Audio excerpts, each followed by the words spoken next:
Erasmus event report or the national trip or the great internal trip report. Basically, a very kind of non-formal, semi-formal discussion about what actually happened during the trip and how can we basically improve and discuss the parameters of the trip and how we can change it for the next editions.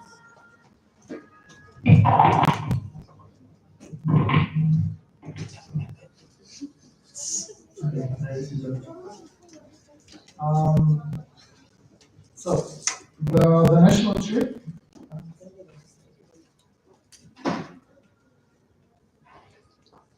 Okay. So the trip, for those of you that I think most of you know about the trip, so I'm going to be very brief. As we mentioned 3 times already, we don't have a national events manager, which basically means that it was a vacant thing to do, and I took upon myself with help with the national board to basically do the trip. And because I was a bit more involved with the tour agency and the communications, I want to share with you the network how actually it went. The trip was successful despite all the difficulties. As Joko said, it's like very shaky in the last few days before the deadline to see that you don't have the minimal amount required, and then still not have them after the deadline, and then wait a few 1 or 2 weeks and still don't have them, and then at some point get some people last minute, and then make the trip. And then you literally don't know what's happening 1 week before the trip. Nobody knows, so it's a nightmare to organize. I have to be honest with you, or at least it was for this time. So I'm very happy that I actually had the trip. Because at the end of the day, the minimum amount was 120 people that we discussed with Rhapsody, our tour agency.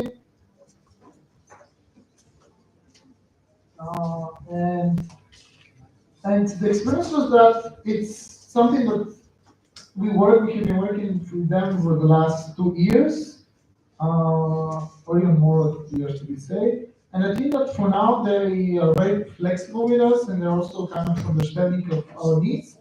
The main issue here is the price. The price that technically has been ever increasing since the last 2 trips. I remember last year, just for information, last year in the spring we had Veliko Turnovo, then we had in the autumn Veliko Turnovo, and then we had Veliko Turnovo this autumn. So this is 3 trips in the span of 2 years. And for each trip the price increased with 30 or more. So basically, it was 170 around, then 200, and then it was 230, 240 for this trip. So the final price was 240 level and 260 level without ESN card. And again, as Joko said, our commission remains the same, but it's the price that gets increased from the bus companies, the hotels, their commission, and all these things just increase. All of them together make this very crazy price that always increases. And our main issue with Nelly, because Nelly is the person that I took over from during the trip, I needed help, support, advice, what to do. The question was, we were talking with them because the first price was even higher than the offer us, and we're like, we cannot sell this trip, we cannot guarantee 120 people will sign up because it's Erasmus students. So at the end we got a bit lower price, which was 230, by the way, that was the lower price. And 240 was the base price for the trip, but at the end of the day, managed to collect 160 people, together with our main coordinator for the trip said so. We counted a few nights before the trip, we calculated money, we put last minute people on the bus because there were spots.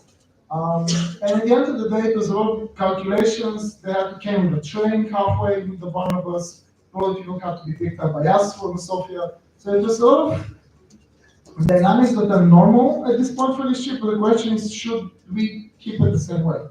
And honestly, at this point, there are suggestions for the next trips that we do, and for the next person, maybe me, maybe somebody else from national board, was, okay, let's not have like 4 departing points, like 2 buses from Sofia, because it's the biggest, and 1 from Varna, and that's it. Just have 3 buses, Plovdiv and Russia can find their own way, which is a very bad thing to say to Rus employees, because sometimes they are 20 people from Plovdiv, sometimes 20 from Russia, which makes 1 bus. But if you don't know if they're going to be at the end of the trip 20 people, then they have like 12, 13, and they're like, and it doesn't work like that way, so they have to be picked up. So all this is a lot of pressure, a lot of things that is not that good on your mental health. I will ensure this to 1 person on their own, so that's why we have a coordinating team, as was here, because the main chair, We had Božo from ESN Plovdiv, who was communication coordinator. Katrina helped out with the social program.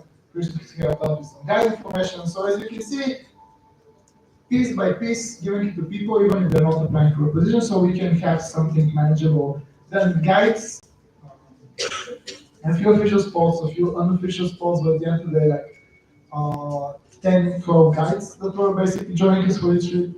So it was, a lot of effort. But yeah, the trip was done.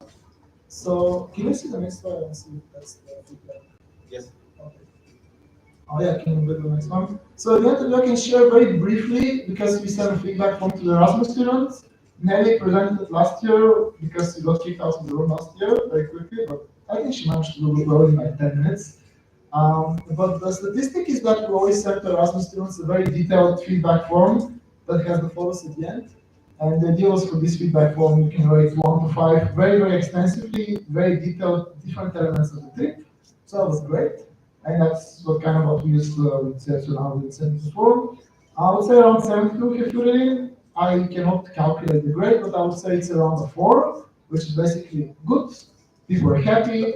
Majority, like overall, it was a good trip. Overall, it was nice. People enjoyed themselves. People liked the city, the medieval capital, especially the Sun and Light Show with Michel, great help from him to basically make the municipality to again help us and basically do it for us for free, a private show, which actually happened. Maybe this year it actually happened. The Sun and Light Show happened on time, on the exact day.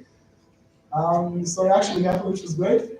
And all the people all the Erasmus are like, wow, so they did it for us? And they're like, yeah, they did it for us. And they're like, so cool.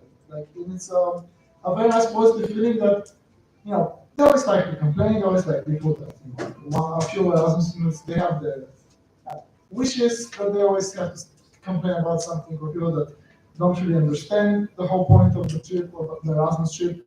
But overall, people enjoy themselves, and as I said, there are always these few people that always come through during the trip, after the trip, in the feedback form saying, amazing trip, this is the trip of the semester, which is the whole point. Like, this is the national trip.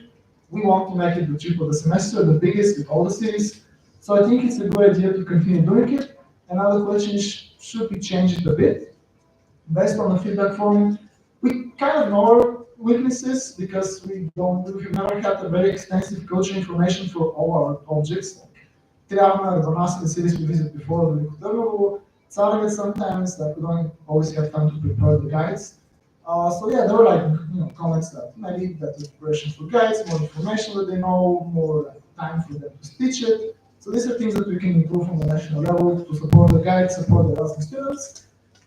Some other small things, like a bit better communication during the trip, but these are I would say, very standard things that can easily be cleared out. There are also some very nice suggestions, like we have a parallel social program, not only bars, but also something chill, more cultural, which is also some of the bars are also chill, so that's kind of cool. But it's a nice idea to think about that, or a cultural social program with the municipality. One of the Erasmus went very crazy with very cool creative ideas to improve it. So props to him. And at the end of the day, the comments are, it was amazing trip. Thank you for the recommendations. So thank you for all the sections that actually solved the trip. Thank you for the guides, the coordinators who making this trip happen. So yeah. So I think I have a few more minutes, and then I can just leave the floor if you have any questions.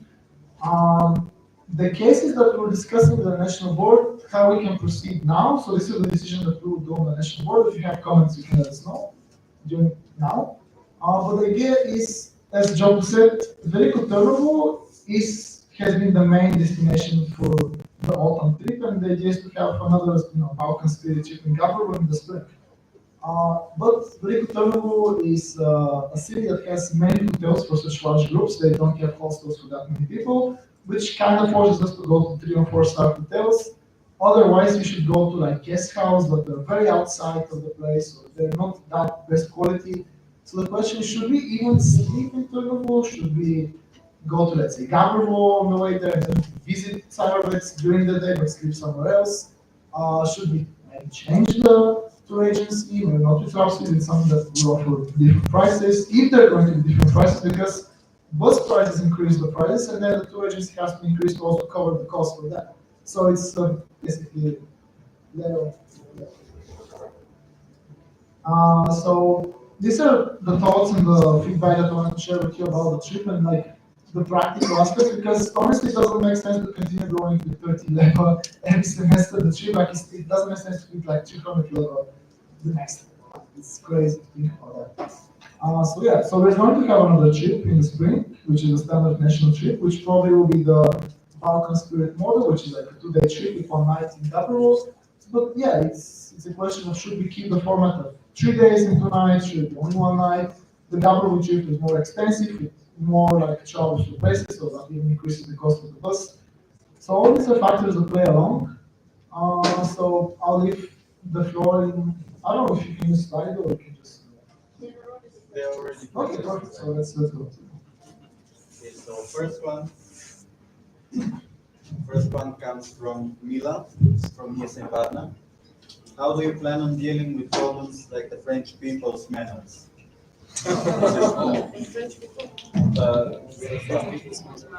Разбраме We are not babysitters, so we cannot really keep an eye on the Erasmus. That's why we cannot rely on the guides. But honestly speaking, if people do some dumb stuff, and that ruins our partnerships, because one of the partnerships with us got ruined because of the actions of some Erasmus students. Like, that's part of the risk. And honestly, that's up to us to basically let the Erasmus know through their sections or the people that they're going to meet back in their home city, that that's not really, that's inexcusable, and they basically ruined a partnership for years to come for other Erasmus students because of their poor actions. But I know there are French people from all the cities, so I can't pinpoint which city, but I don't want to point fingers. I'm just saying we're not babysitters, but we can always, tell them that's. Is it covered? Yep. It is, right? Okay, we have a follow-up question. I have a question. I would just like to. Oriana is Romania. I would just like to encourage you when formulating questions to use language that does not show prejudice towards any group of people. Thank you for that. There was a case about some French Erasmus students, but they were French because to remember who is speaking. But yeah. Okay. Is it covered? Do you want to elaborate more? Okay. We have a follow-up. Okay. Then we have a question from Nelly ESN Bulgaria. Please elaborate. Yeah, Nelly is in UW/ESN Bulgaria. So in the previous sessions so far, like today, we were talking about the priorities of the national board when there are missing positions, especially the events manager. The portfolio of the events manager is quite, extensive.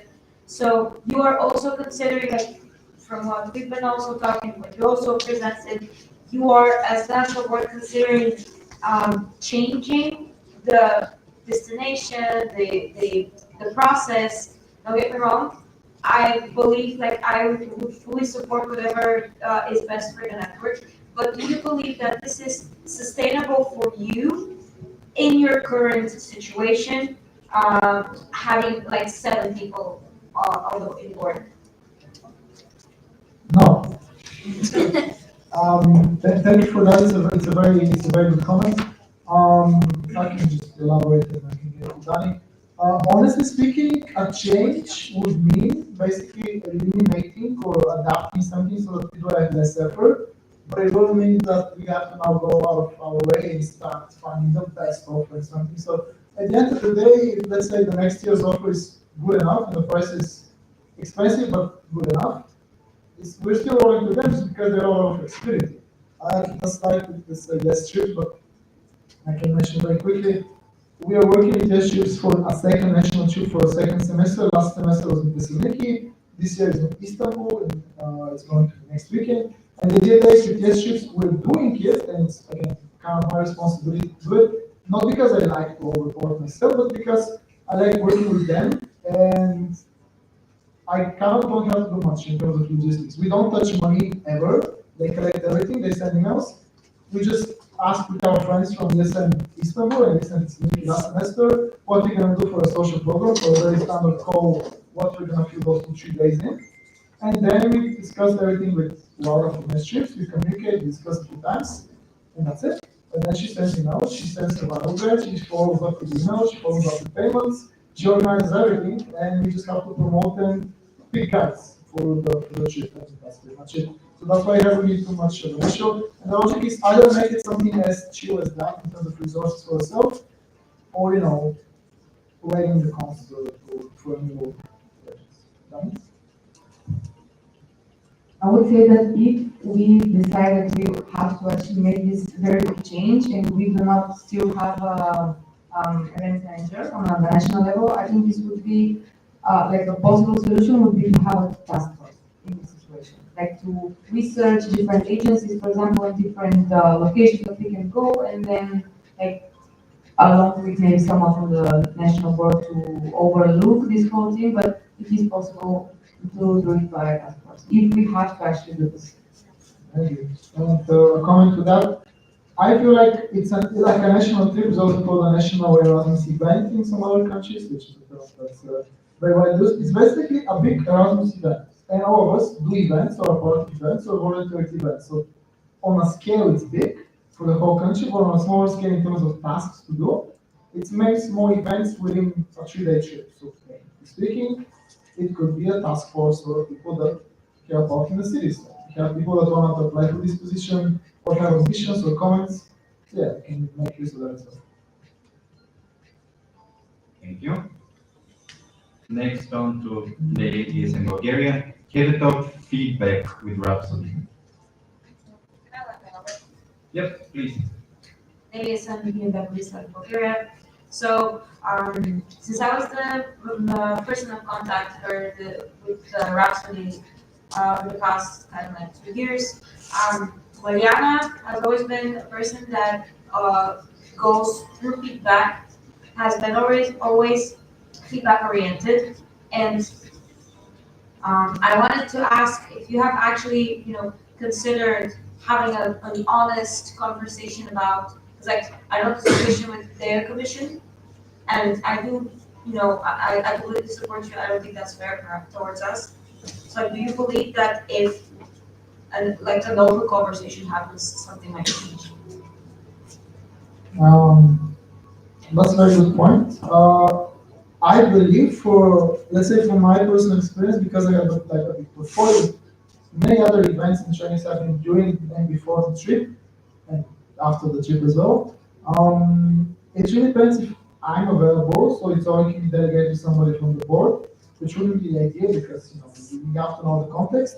But since I had a few stuff to do at the same time, my approach was always to kind of make it pre-planned. So if there's something that we didn't like, I always talk with her on the spot, like, okay, this isn't very ideal, what can we do for next time? She suggests things for next time, maybe removing one of the locations, changing the hotel. These are all things that could have been done, like these are options that we discussed during discussion of the price and the package and the commission and everything and the itinerary, but there wasn't time. So we basically overdid it and we started collecting a higher price. I would do it when I have time, because that's also an issue, to actually go and have a big conversation. But honestly speaking, I already don't know what more can we discuss until we have a price, she researches, she sees the actual price, because they increase with them, like they don't increase them by themselves. Well, comment. So, in some situations, especially when we're talking about something as dynamic as a national Erasmus event of 3 days, like most of the time throughout the period of the preparation and the actual happening, you are not fully aware what is going on, and you're not able to see the big picture. So, take it as a suggestion. My suggestion would be, but how I would approach it is to actually have a proper conversation after the event in which to go over feedback, discuss what has gone well and what has gone wrong, and share personal opinion. Because after at the end of the day, you are the ones that are protecting, advocating for the interests of the network, and sometimes that cannot be done on the spot because you're occupied with doing something else. I agree. We discussed these things before the trip. When it comes next semester, a bit, further earlier than this time, we're gonna start having the discussions, making an offer, seeing how it goes, and potentially changing it, rotation, etc. So yeah, if it comes next work, we'll just go with that, which is again easiest, cost efficient way to do it. So that's the first priority. Answer? Okay, thank you. Next on, we have Radostin from ESN UNWE. Do you condone the guides taking a more drastic approach during trips? Of course, if needed. I'm inclined to say define Could you drastic, elaborate a bit more? Because or maybe give a context of like not a scenario, but Yeah. we have different understandings. Agustin, ESN, UNW. I'm saying that as a guide, you need sometimes to be more harsh and be like the forcing hand to tell like the Erasmus students to stop doing something or like don't you don't support their action and be more harsh on them if needed, of course. If it's not needed, you don't need to do it. And have a more drastic, not in the the critical way. I mean, be more, how should I say? Yeah, strict. Yeah. So that's a good point. And okay, because this is like a layers of structure, like we have some may be responsible like me. So I cannot really go to an Erasmus student if I don't know, or even if I don't start doing that because I will be occupied with other things. Like have more representative role, at least I imagine. Like, for myself, or I am responsible for the trip. And that's why we have the coordinators who, again, coordinate and do other stuff at the same time. So that's why the guys are more the face of the trip, the point of contact for social program, for managing, for helping out, or some sort of a safety team. But honestly speaking, we know that every semester something weird happens, so people do like very unexpected, very weird things. You cannot really predict them. And sometimes you have to be very uptight with them. You have to kind of tell them even if they're from your city or not from your city, how to do it. So I would say that the guides are guides for a reason. Like they're the ones that should be responsible for the trip, for the safety of others, not just a select few, but all of them. And they should, I think, take a more foot to the floor when it's needed, in the sense that taking control of the trip, ensuring that the run for everyone is good. But I think that also really depends on this discussion about event management, what kind of philosophy you have, and so on. But honestly speaking, experience shows that sometimes you have to kind of set the rules straight from the point and say that there could be repercussions. So you can get so pissed at home if you do some weird stuff, and no, you can't do much about it. Yes, just one more comment. I'm saying that the main priority for us, is the Erasmus to have fun and to be safe for them and for us, not to, like you said, lose the partnerships. And I'm saying that when you're becoming a guide, you need to sometimes prioritize this, then be more likable guide to the Erasmus students and to be more strict, yes. I agree. I think it's also a fair point that a guide should be a guide first and foremost, and then a friend or for the Erasmus students. But yeah, I agree that there should be the facilitator, the coordinator, the helping out. Okay. Ask questions before the story. I'm sorry? She was having some questions also. A follow-up, okay? No, it's not a follow-up, it's another topic. But I don't have battery on my phone to ask. Okay. What are the questions and the story? Okay, so how is Sofia University? First of my question is, okay, we talk about Erasmus students misbehaving, but what are we actually doing for guides who are not behaving? Like, what will the national boards do to prevent guides from not doing their tasks and from misbehaving in the future? This is my first question. If I have to be completely honest with you, again, this is not my position. There isn't a position person that has to think and process and make guides and do some sort of a document and keep track of all these person issues because we're dealing with 100+ people. People that have all their sorts of dramas, problems, complaints. It's extremely tiring. It's extremely tiring. So honestly, the best thing that I could do as a person that was selecting the guides and coordinators, this kind of also relates to the question, etc. Yeah, if some of the guys doesn't work out as a guide or doesn't really act as a guide or help out or just isn't serious about the whole process, in some organizations and countries you have to sign some sort of a contract, some sort of a code of conduct, some sort of a checkbox. If you don't sign, then these are the rules that you regulate. So first and foremost that, and the second thing is for the next trips or next initiatives, they'll get a lower priority in this. So I guess that's what one action will be. That makes sense. Okay, on behalf of your university, I didn't say you personally, I said the national board. How will the national board, like, I answer. yeah, reduce it? Yeah, okay. I have a short follow-up. There was another comment. Okay. Paying attention.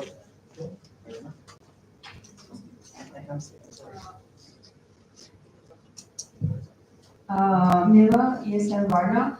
If I get the question of Mihi, I would say that the person that was a problem as a guide said that they don't want to be a guide anymore because of the situation. I don't know if that information got to the national board or to anyone, because she said personally, she said not to mention anything, but that's not okay. We discussed it at our section, and it raised up a lot of questions as of upper level members, like if I could say, said that people that actually know how to prepare such an event and such a trip, told us that it's not acceptable to be like this, to have such feedback from a guide and then from the people that actually make the trip. I don't know if you can answer anything, I'm just saying because the information may not have gotten to you. First and foremost, as the MD responsible for this trip, any kind of information should go to me and should be discussed with me. If you discuss it internally or you discuss it between each other, I cannot do anything. I don't know why. Second, as Mihi and Raul's comments were about potential situations where I understood them, if a guy misbehaves, if that's happening. I don't think everybody else wants a name. What you're opening now is a discussion about a specific name or a specific person, which I suggest could be discussed outside of the room, or in a informal way. We have another follow-up over here. ESN I want to say that all of us, we are learning and we are humans and we make mistakes. And I want to say that sometimes you should not take all the things too personal because situations like this happen all the time. Some of you may remember during our trip in April in Carnival, some dramatic things also happened, but after one day we're all laughing and we all learned our lessons. And I think that when someone is in a situation that they are right, they should not go further to put themselves in a situation when they look guilty or to put the guilt on someone else like a ball. I think that everyone has brain and they have head and they are able to think, and it doesn't matter if you're a student or a guide. You have to know how to act in certain places and situations. And I think that you should not make a big deal of a lot of things. And if you have something personal, discuss it with someone without making it like a argument in a way. Thank you. A comment on this, not just a comment. This was a comment. Yeah, it didn't say names, it didn't say situations, so I believe,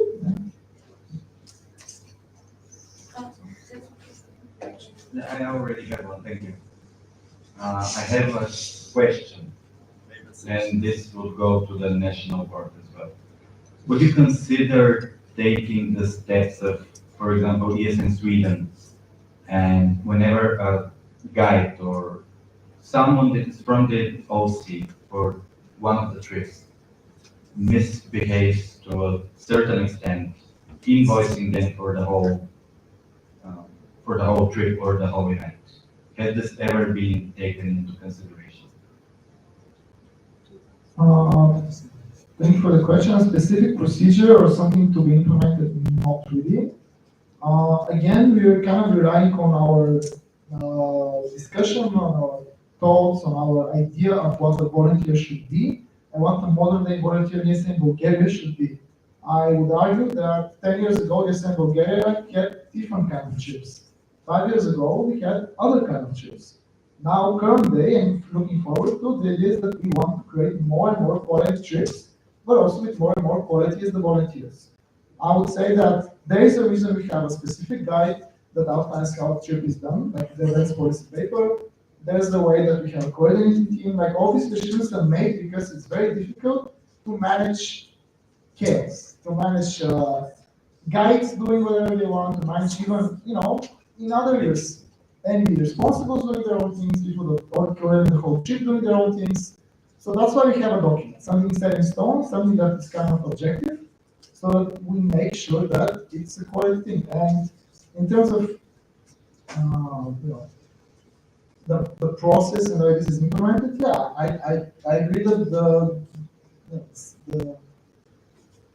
I don't know, repercussions, there isn't something that is, I don't know, just how to say. In terms of repercussions, something to go harsh on the person and keep like putting their head to the ground every time they stand up. No, I agree that people make mistakes. So I think that the idea for now is if it's something that's just we talk about it, then we just keep on out for the next trips, for next opportunities, like we just keep on mental note about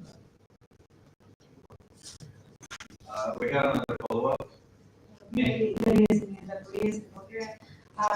So what you are referring to are specific measures and sanctions that are imposed on volunteers for this donating. We don't have that right now in Bulgaria. I would say that this is a topic of further discussion, another meeting, even a working group, because it has been brought up in the past a bunch of times. It also correlates with the code of conduct that we still don't have translated or even have adapted from ESN International. We kind of rely on the one ESN International. So it is a topic that could be brought in the future. Maybe you could also be the one initiating it in multiple or that's it. Surely not.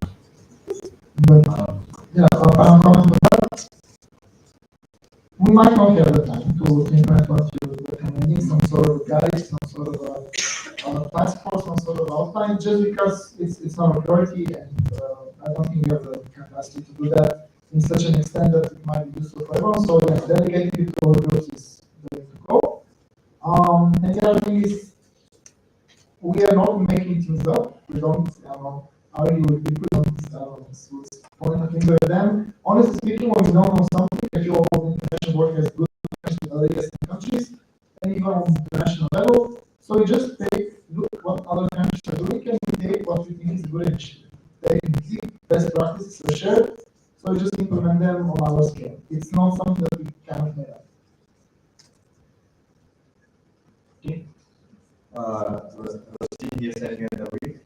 I want to clarify something. First of all, if anyone feels offended, I'm really sorry. Like I'm saying, I asked the question personally for me because I really wanted to apply for the guide for Istanbul, but I didn't feel like I would manage it. So big respect to the guys who are applying. Because I think for me, Turkey, like Sorry. Is it on topic? Or? No, I'm just saying that I didn't apply because I didn't feel ready, you know? And that's why I asked you what's like measures should be taken and how should we handle situations. That's what started the whole thing. It was a personal question. Sorry if you got offended again.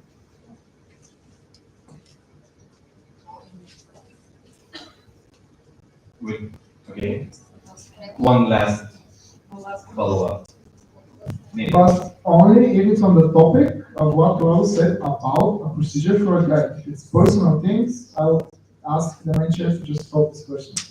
No, it's naming some ESN Bulgaria. We also have the arbitration court on the international level. Yeah, no. Thank you. Now we're moving to Mikhail from ESN Sofia. Please let it be a quick. ESN Sofia University. What is it? Sofia. ESN Sofia University. I'm sorry. Please be too quick. Thank you. Dear people, I wanted to tell you a few words about the past. Ivan already mentioned something. The trips were different 10 years ago, they were different 5 years ago, and he made a reference to the thing I was going to say without knowing it. I wanted to share with you that in 2020, when I started in ESN and I joined my first National Assembly, the discussions were completely different. You cannot imagine at all. Trips weren't organized by companies, by agencies, they were organized by volunteers. Money wasn't collected through bank transfers, it was collected by hand at an arrangement in front of a block in Studenski Grad. The transport was somehow found for the trip, and there were very interesting stories. So it was all managed by volunteers. Things got shifted, and it was a big shift in 2020 to start using an agency to organize the trip for us. And for us to pay commission tax, of course, risking to have higher participation fees for the Erasmus students. So now the things we're talking about are completely different. What I want to encourage you for future is to not hesitate to ask questions about these trips. For example, about the partnership, the agency we're using, about the code of contact, about the guides. This is something that has been evolving in the past 3 or 4 years, and nobody can say the process has finished. So you are the ones who will reshape these trips. I'm thanking you, although I'm not in the national level anymore, but please continue doing so, ask questions, make the people on the national level think about your worries, and things will improve. And maybe in 5 years, you will talk about this assembly when you are discussing about your safety as guides and these situations that happened in your past. Thank you. Thank you, Michelle. That was extremely insightful. Final comment on my side. I agree. That's the reason we have changed the trips a lot. We made them more structured, more strict, I would say, in the sense that we select people, a bit more strict in the sense that we decide what to tell them, a bit more harsh on the task that we give the guides, on the responsibilities they carry, not because we like putting more effort on them, but because we have seen what happens when there's no control. And that's the whole point, just so that we can have a good quality experience and to not repeat mistakes from the past. I'll leave you for the comment. Yes, for the time being, I still kind of responsible for after this trip and let's say Istanbul and maybe the next trip we'll see, but for sure my shares with some other people. But if you have comments, complaints, questions and everything, please talk to me or to the national board. You don't need to talk with other coordinators or volunteers. This is very personal. He said this, he said that. Very gossip. I don't like that. I'm not a fan of that. It's a one-person responsibility, and that's me. So bring everything to me. I try to be extremely objective, and I don't cross out anyone ever as a volunteer and the ability to be a volunteer. So just bring it up to me. but to me directly, not to other people, so that we can talk and do any kind of resolutions. At the end of the day, it was an amazing trip for the Erasmus students, and they enjoyed it a lot, and we had a good commission, so all good.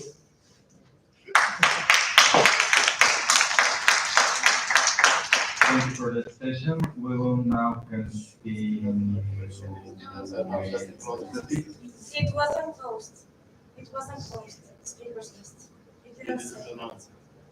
Yeah, I didn't announce it. Okay. What's your question? It's really final question. It's vital.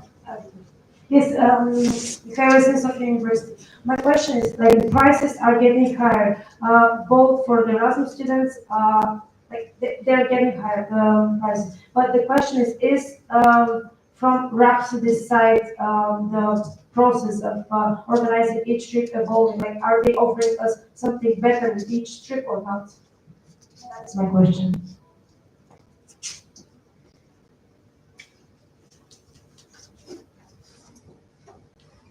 That's a good question. The standard structure that we have had has been kept the same and consistent in the sense that it brings us value by being more flexible, to bring more guides, to be more flexible on the dates, be more flexible the way we collect payments, the way we send payments. So there are benefits with this flexibility that they bring. They basically, there are good things that normal agencies would, let's say, yes, please.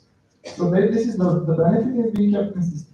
In terms of organizational matters, as I said, we're repeating trips, so there isn't much to involve on that in terms of organization since it's the same. Thank you very much for this session. Now, I would like to invite our international guests. We're gonna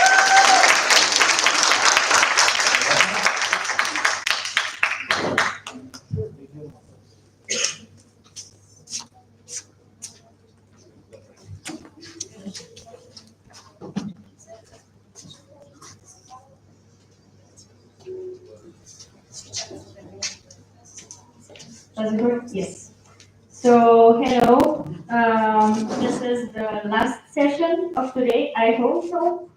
I don't know how I managed to be a minister and not have a voice anymore, but here we are to present ourselves, beginning with our section, which is really worth presenting, because if you would ask any Romanian, Brașov is the best city in Romania.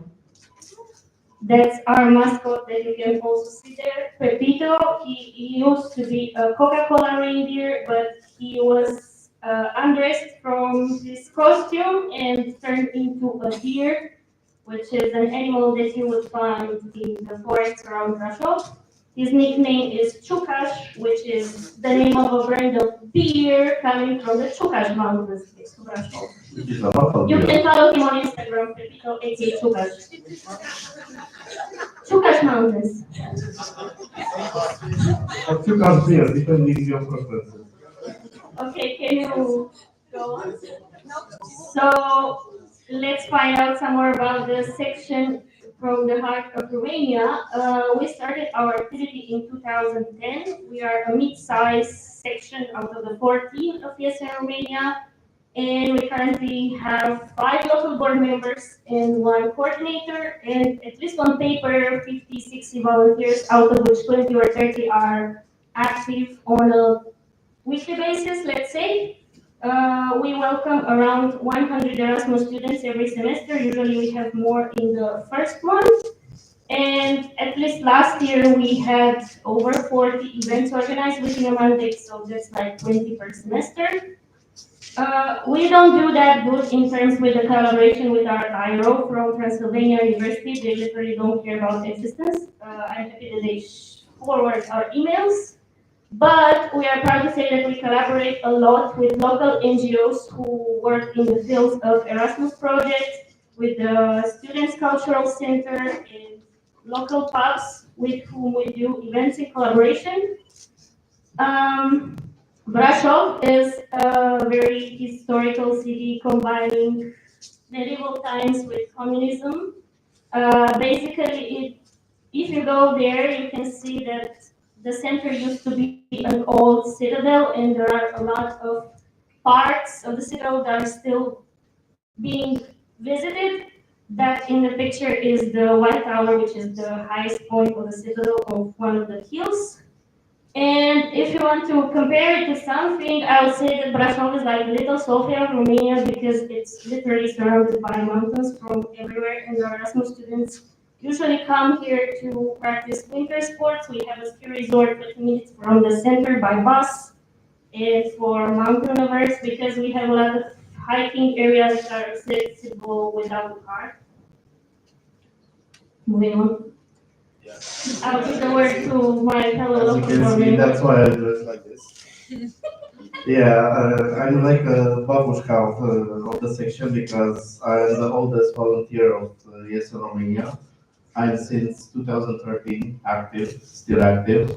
I'm one of the founding members, legal founding members of ESN Brașov. Yeah, I speak 5 languages at work and it's a must for me because I build cars. Recently, I received the international certification as a trainer, so I'm recognized globally as a trainer. And as a fun fact, I believe that I attended more NAs in ESN Bulgaria than most of you. 10, 11, something like that. And moving back to me, I'm Oriana, currently the communication manager. Finally, I only have one position in this local board. I don't even know where I'm from anymore. I'm from Romania, but I'm quarter Bulgarian. But right now I live in Belgium, in Brussels, where I'm doing an European Solidarity course, mobility in the ESN headquarters.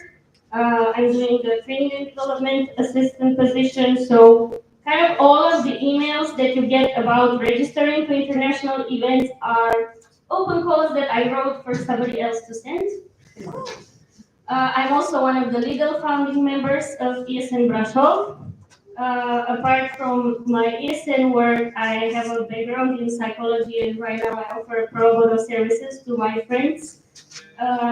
Because instead of doing something more serious, I spend too much time buying plane tickets and doing photography. And unlike Remus, I've only been to two NNAs of ESN Bulgaria, but I'm proud to say that I can sing more words of Bulgarian song lyrics than actual Bulgarian words I understand. People who are saying no. And now about our national organization. This is our national board. You can skip through it. Officially, so you can see the others. We have 7 positions: president, secretary general, vice president, project manager, communication manager. Scroll. It doesn't work? No, I just wanted you to go through all of I fainted because of In the someone. meantime, sing the Bulgarian songs you wrote. In the meantime, sing the Bulgarian songs. Wow. We need a song. It's not. Wrong one. Okay, project manager and events manager, we are missing a treasurer, but the position is now divided between our president, our secretary general, and our events manager, and each take care of a part that is more related to the field, like the events manager obviously oversees the budget of national events. We also have national coordinators, which are translating into ESN Bulgaria's language, board support positions. No, go back. We have 4 coordinator positions. The ones that are covered now are trainings coordinator that works together with the VP, partnerships manager that works together with the treasurer, non-existent one.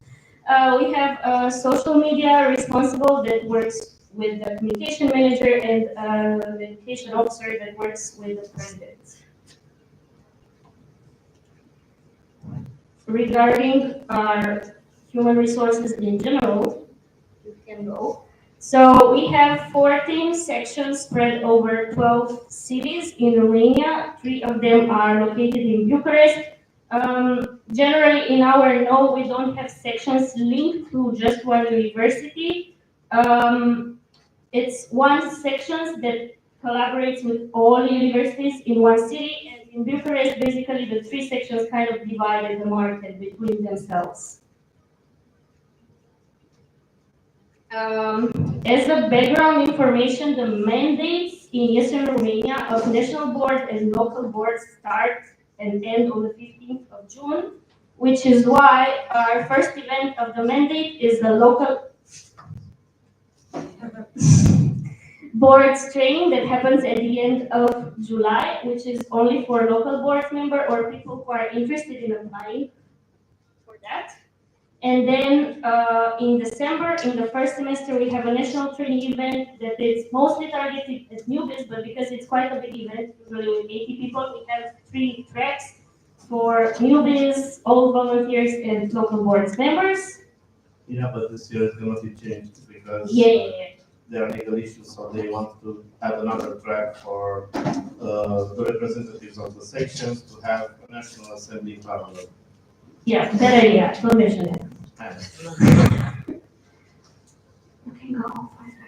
Okay, so what is different for us is that we don't have 3 NAs anymore. We used to have that before the pandemic. Right now we have only 2 NAs, but our NAs are 2.5 full days of plenaries. Thursdays are arrival days, and we have one in spring, which is the elective NA for the national board and coordinators, and one in autumn before the academic year starts, which is more administrative with both amendments, national budget, national strategy, event proposals, stuff like that. Then, apart from the internal events, we have 3 national events that are for volunteers, but targeted at Erasmus students mostly. The biggest one is Halloween in Transylvania, which happens actually in Remo City in Brasov because it's the home of Dracula. It's a 4-day event in which we visit the castles around Brasov, like Bran, Beresh, and Cantacuzino. We have a flag parade in the middle of the city, a treasure hunt, and also we have a great partnership with Europe Direct, where we have organizing an Erasmus Generation Summit, which consists of more activities that Erasmus students can choose from. They all happen in parallel. And of course, we have 2 parties, one of them being a Halloween party. Now, in my personal opinion, even though Halloween Transylvania is the most popular in the network, like I don't know if you've seen, we just had an article on the Erasmus Generation blog about it. We have an underrated event, which is Escape to Varna, which happens at the seaside. For you to get an idea of how Varna is, basically combine the vibe of Gradina with the vibe of Smokinja, but have clubs free of entrance. The most iconic activity during this event is a color battle, in which we basically throw colorful powders of ourselves. We have Beach Olympics, which is a less competitive kind of national Erasmus Games that happens on the beach, obviously. After the color battle, people throw themselves in the water, even though it's impossibly cold because the event happens in May. And yeah, we have 3 parties. Usually they are kind of hippie related because that's kind of how the vibe of the location is. And the third one is our national phase of International Erasmus Games. This event is soon to be changed, I guess, into having more like regional phases because it's really hard to bring people from all the cities to compete just in one place. We are struggling with the participants for it, but it's still something we really like to keep having and are retaining it. Things in general to be improved in Eastern Romania, first of all, legally registering all the sections. So as a bit of context, Eastern Romania legally established for a second time 2 years ago, and the local sections had a deadline of 2 years to legally establish themselves. Right now we have 7 out of 6, and the next deadline and the final one is in March when we have the next NA. Sections who will not be legally established by then will return to being candidate sections or will simply disappear. Other things are lobbying for better internationalization, more commercial partnerships. The position of partnerships manager has been added to the board only 2 years ago, so there's still no clear approach to it. So instead of just having the local sections looking for partners, they're going to try to work more from the national level. And generally the communication between local sections.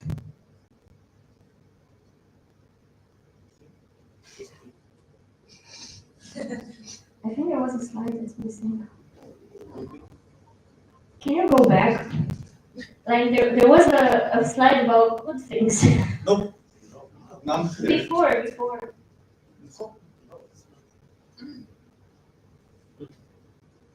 Okay. We were on the good things. Oh.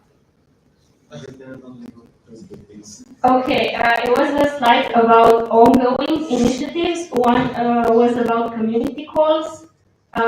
Every person in the national board, together with their national coordinator, organize, depending on the community, either bi-monthly or monthly calls. So, for instance, the president has calls with the president community, meaning the local presidents, every 2 weeks.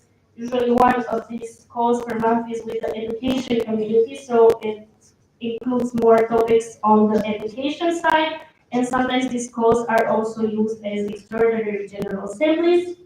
The vice president has one formal and one informal call with the vice president, the second one being more to bond with people or discuss practical things, while the other positions generally have one call per month. And we also have a body sections division. That means that every section has one or two other geographically close sections. Like we are body sections with ESN in Bucharest from Bucharest and ESN Pitești from Argeș County. And we are encouraged to do events in collaboration. Like for instance, in 2023 at EGM Bucharest, we are awarded the HR Award second place for organizing a series of team buildings in collaboration with them. And also, we are trying to implement some national committees, mostly on communication, IT, and education for now. That was it. Questions?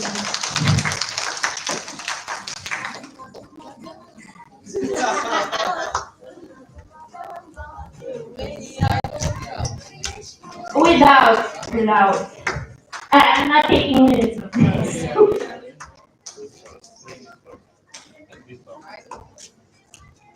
I wanted to ask, can you say how many people joined your national event, kind of, like approximately? So for Halloween in Transylvania is 800 usually. This year it was a more pricey edition. Not all the sections joined, so we only had 600, but that was very unique. Last year we had almost 900. For Escape to Vamaveke, it used to be 300, 350, but last edition almost had 500, so I don't even know what to predict anymore. And for National Erasmus Games, 100 approximately, but it really depends in which city we choose to have it, because that changes every year depending on which section applies to organize it. I think, yeah, one thing I forgot to mention before is that for our National Erasmus Games and for the internal events like assemblies and training sections have to do event proposal in alphabetical order. Like right now we have the next training event in Cluj, and then Constanța and Craiova will have their turn to organize one of them. Yes. What is it? Well, Cristo ESN Sofia University. It is likely that 2025 will see Bulgaria and Romania potentially become full right Schengen members. What would you think about mutually organizing a big beach camping party at Silviburum Beach near Varna, as you already mentioned, and at Or/Duran Kulak if such a session occurs?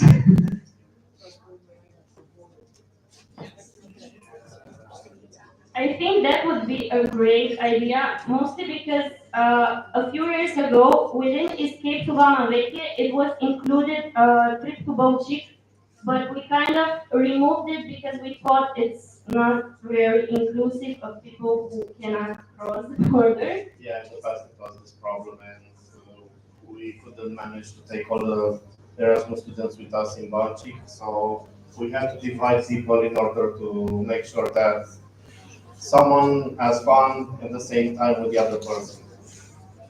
But the thing that you're saying regarding near the border, near Vama Veche, you don't know it's a nudist beach before the border, so we'll In probably Varna, enjoy and it. not near it.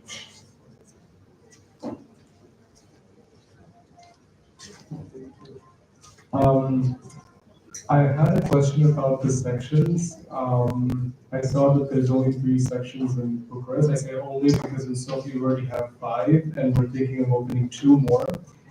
Whereas Bucharest is bigger than Sofia, I think, so probably even more universities.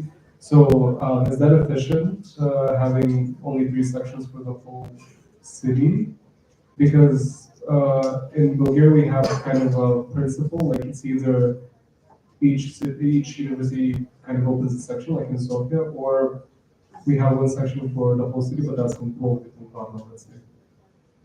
Well, I cannot speak for the people in Bucharest, but I know that it is challenging for them to collaborate with so many IROs. Like, I don't know, there's section having 10 IROs or more than that.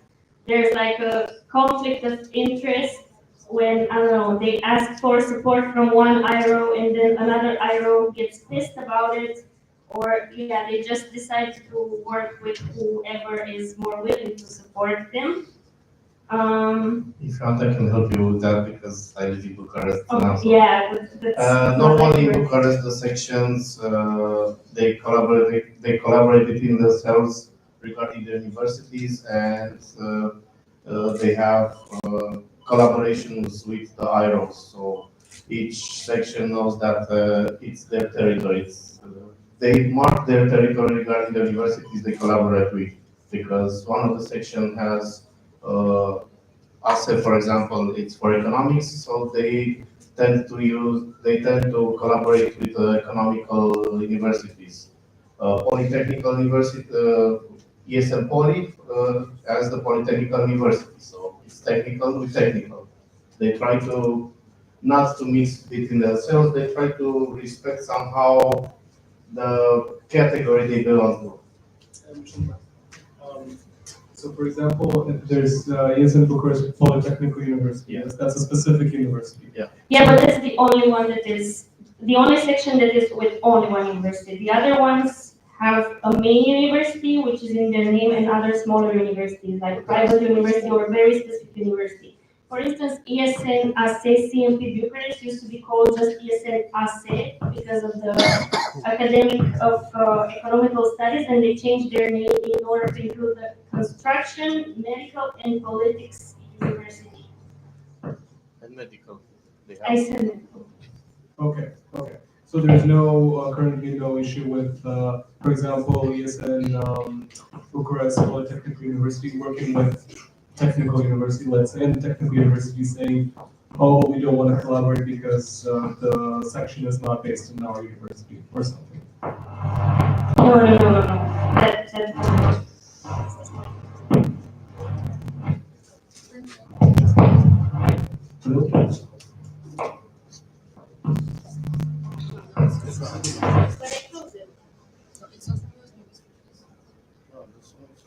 okay, now it's over.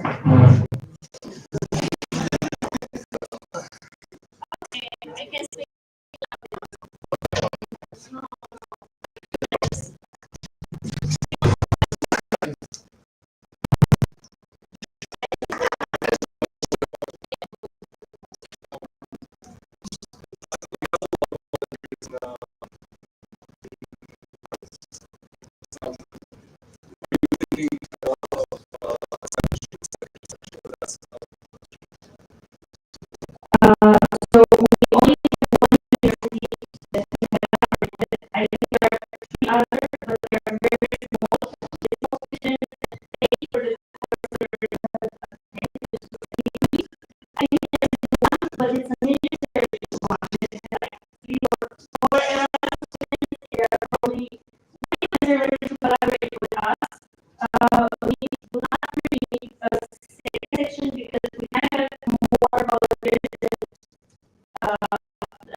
choose on what they want to do with. This is something we are working on right now because seriously, the most is working work and we are trying to put more and more work on volunteers, especially because we have many and yeah, like in the communication field also we have a lot of volunteers from inside this field, so it's very relevant for them to actually get the practice.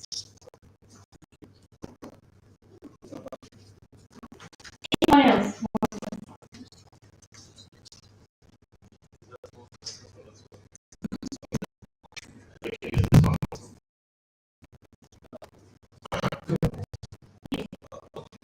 About the organization of our assembly compared to assemblies in Romania.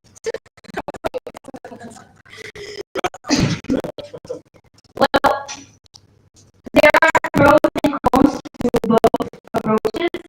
Like our names are incredibly intense. We have sometimes section consultations and the consultations with both delegates just between themselves for 5 hours until 1 a.m. after, I don't know, the spring NA. And it's especially on the both delegates a lot of effort physically and mentally to be fully present and active 2 days and a half. Like it's double the intensity that we have here. But at the same time, given the other events that we have, I don't think it would be sustainable to have more frequent NAs. If we need to vote on other things, we have extraordinary online TAs, which work quite well. Other differences are that our NAs are very strict with timing. We do not allow discussions on topics like one follow-up question, one reaction is fine, but reaction to reaction and question to question is not permitted. We have limitations of 2 questions per person, and only if there is time left, we take more questions for the same person. Yeah, I would say that your NAs are a bit more relaxed. Ours are very packed and strict.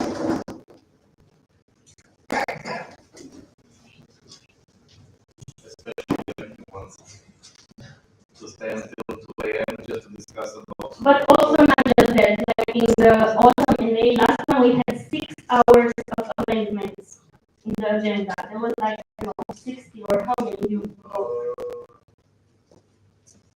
19 amendments in total, and a couple of them were supposed to be rewritten. So that was the conclusion we had. We decided to rewrite a couple of amendments and to vote only a couple of them. Yeah, but like each amendment, some of them were like related to a part of the statute. It was like 1 or 2 pages. So it was even more crazy than the elected one. In the spring, when we had to vote the articles, the 56 articles. How many active members does ESN have? So another thing that is different for us is that we do not have active members the way you do.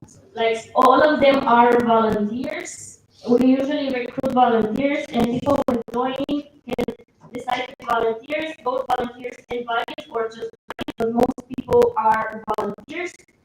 And there are a few sections from the ones who are legally established who make a division between active members, volunteers, and bodies because only active members have a right to vote within their local general assembly, but sections who are not legally established and don't require having a general assembly do not distinguish this. But in total, let's say the number of volunteers in this arena is 500 or 600. How many go to the national assemblies? So for the spring national assembly, which is the biggest one, we have like 120, something like that. Usually less in autumn, maybe 70.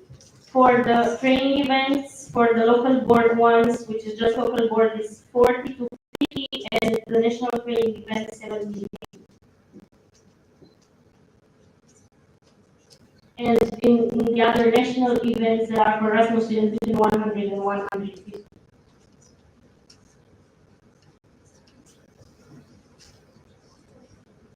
The question is called. IT outsourced in Portugal.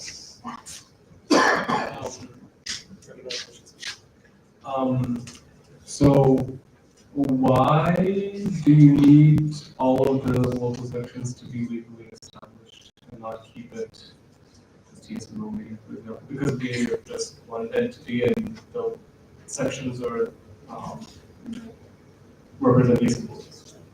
So even though it would create a lot more administrative work and some sections literally do not have the necessary human resource with the necessary hard skills to do it, the main reasons are for safety, like in terms of financial reasons, so that we don't get fines. Also because it would be easier for sections to establish partnerships if they are actually in the capacity of signing contracts. Because universities don't take us seriously, like we don't have a collaboration with our university because they don't see us as a real stakeholder. We're just a group of students. They see us as an initiative group because in Romania you need to be legally registered as an NGO in order to be recognized as a partner. And because of this, the university considers that if the NO just goes directly to speak with them, they will ask, okay, where is your local entity? Where is your legal local entity in order to work with? Because it's a bit impossible for a national organization to work at local level with all the universities at the same time. Okay, I will just add one more thing. The last point is the recognition of volunteer work. Like we do have a volunteering law in Romania, which we are not respecting. We have volunteers that during their interviews, because we usually have interviews when they sign up with them, asking if they can receive a contract or a certificate for their activity, and they get demotivated when the answer is no. So it's mostly for this to be able to give them contracts and proof of their work, because volunteer work is actually possible to be validated as actual work in Romania.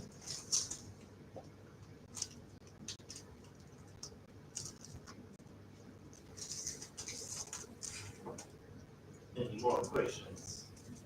I can one more perk, because I mean not perk, but something that makes it easier for the national events which are organized by sections. It's easier to have all the money going to the sections account instead of ESN Romania's account when the OC managing everything is from a basically separate organization. But if the section is not legally established, then ESN Romania has more work to do. And the local entity, you will want that money that you earned after a local event to pass through your section and not to pass through your NO, and after that, what remains passes in your section.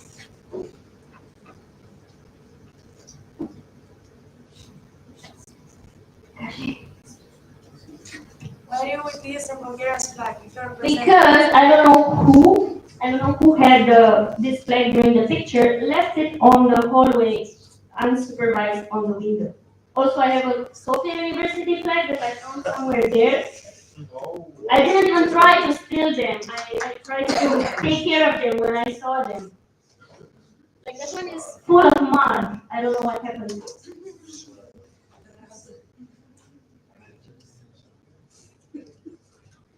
Yes. We hope to other assemblies as well. Well, I would have come to more if I had the money, or if your events would not have the same dates with ours, as it usually happens for the one in summers, but I definitely will. Right now, I think for me, flights are cheaper to go to Bulgaria than to Romania. So probably you'll see me not only at the names, but at other events of yours.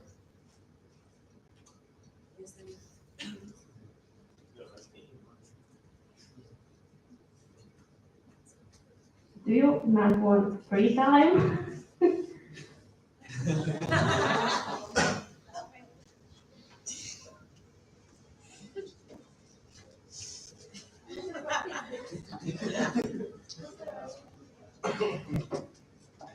Do you actually want to? Yes. You wanted to put chlorine salam the whole day, now you're changing. But put it louder. Go and sing. Go and sing. If I'm No. putting it, Okay, I will sing it, but put it louder because I don't hear it. go and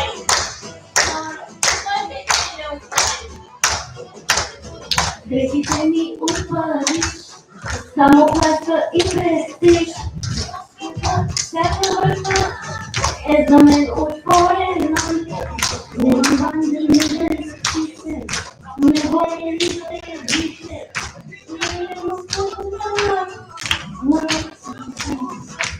Ей, по-добре да се бъдете с мен, с български ями ден. Ей, смеките се не в кръвта, аз съм от България. Ай, ласа, депо.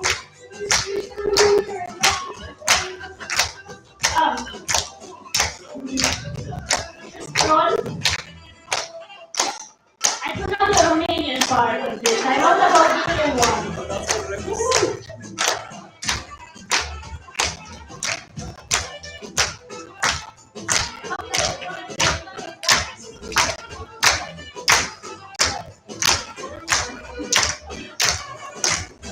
Monte Carlo, Barcelona, Costa Rica. You know it's a people's home. It's a sense of difference. I'm pressing Italia, Castamere in Spagna. She ran down the school, and then she's quite a careful. Hey, for the benefit of the businessman, I'll go and see Yami. Make it disgusting. I feel Bulgaria. I like the door. Let me see the moon. I like the door. Salvation charity.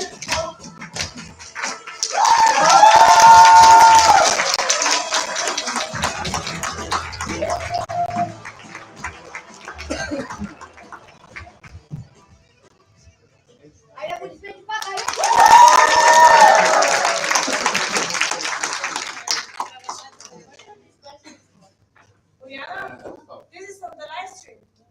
To the minutes. Thank you so much for that colorful participation of your country. It was amazing. Round of applause, please.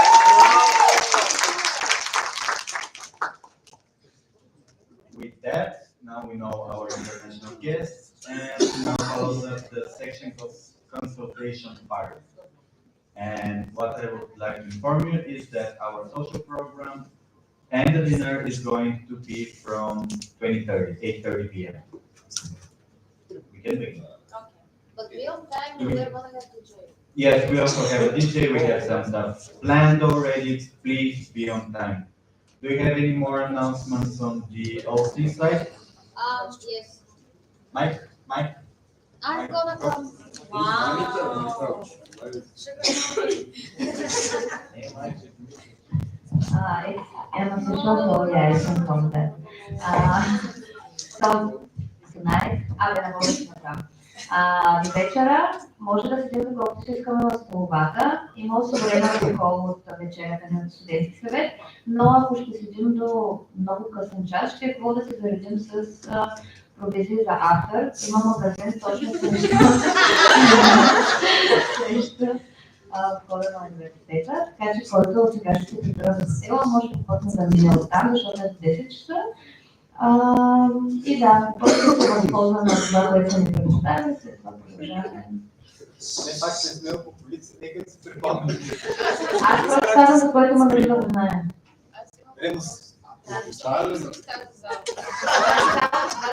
Да, примерно, защото сега тежко нямам хотел, може да останем тук. Тогава може да се